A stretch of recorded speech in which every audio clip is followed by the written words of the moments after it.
Hi, good afternoon from Los Angeles. It's so nice to finally be able to get on a video camera and talk to you. I've been on vacation in Hawaii, and this is my first opportunity to talk to you about this page I've created, Oboists against reed making. Now, I maybe made it a little negative in connotation, but the whole point of this site is not to avoid making reeds. We all have to make reeds, we oboe players, bassoon players.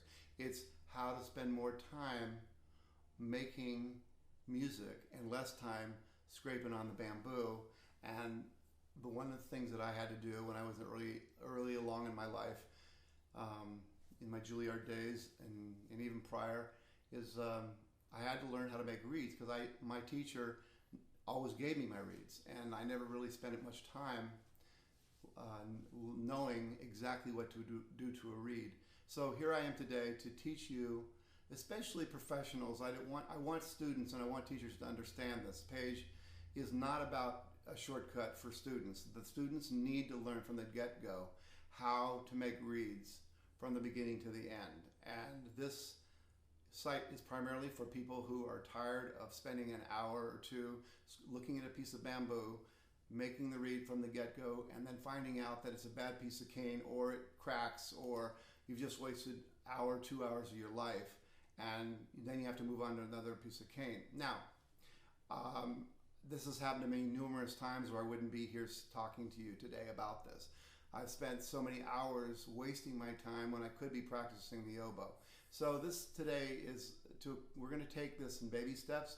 I'm going to first today talk to you a little bit about a quick way to, as far as knife technique. What I'm going to do is I'm going to take this oboe and I'm going to take this reed, which is dry, and like I said, I just got a bunch from a source that I really at this point don't want to reveal, and I'm going to, this particular source is a pretty darn good source. I use it quite often, and the reason I do is because I can take it right out of the box, and I usually can play, at least it's responsive, and I can pretty much play, get a nice fluid sound throughout the register. So let's see if I can accomplish that today. So I'm gonna how do I test a reed? I just chromatically go up and down the scale. So I'll start middle C, work my way up to high C, see if I even get into the low register.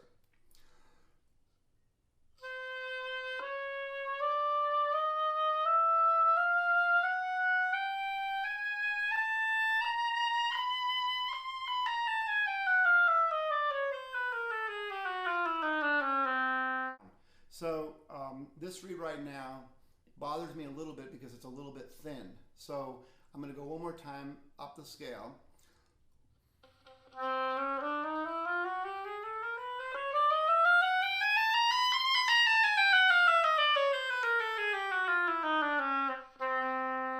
Okay, you obviously downstairs it's not as responsive as I'd like it to be.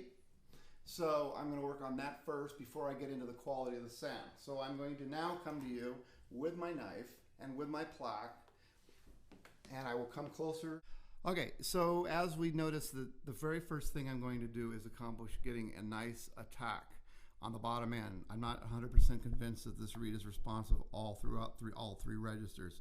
It's pretty even throughout the registers homogeneously, but now I need to do it. So what I'm going to do, and I give credit where credit is due, thank you Kathy Greenbank of the St. Paul Chamber Orchestra, is she taught me how to make my rails really, really thin. And again, if you scrape a reed dry, and you have a reed a knife that isn't too sharp, then you can just go at it. And you notice that back here, if I'm going to show you from a distance, you see the swing of my wrist. A lot of activity is this is going up, this thumb is going down, so I'm using this as sort of leverage, and this is so I'm basically using the weight of the knife and the sharpness of the knife, which is not that sharp, and I'm just basically going off this bump that I can feel by just and then very, very tip, I can hear it. If you can hear it, I hear it click, click, click, click, click, click. That's gonna go away by the time I'm done, and I'll do the same thing to the other side. Again, you notice I'm not using any light, I'm just using natural light because I can feel it and I can hear it. And the same thing, I'm going off the rails very, very thin and pop Again, making sure that the very, very tip is very, very thin. And those rails are very, very thin. Thank you, Kathy Greenbank.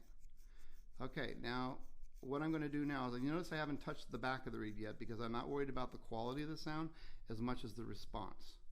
Okay, so let's see now how it sounds that I've done this much. And that's been about maybe 2.5 minutes. So let's stop. Now that I've scraped the reed, I'm going to put the reed in the oboe, and we're going to see what happened to the response of that reed after I showed you what I did. And the way I'm going to test it is, again, chromatically going up and down the scale.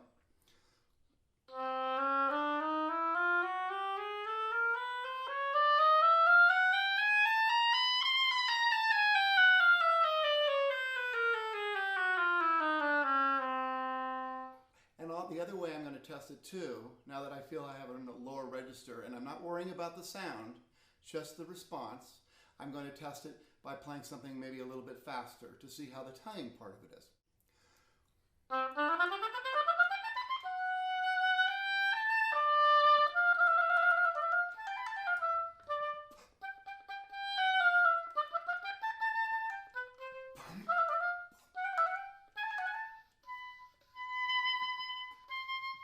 Okay, so now I have a reed that's responsive.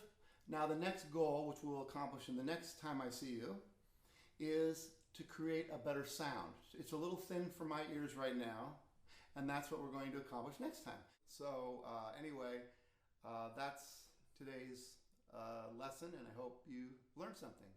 Have a wonderful rest of the day and evening wherever you may be.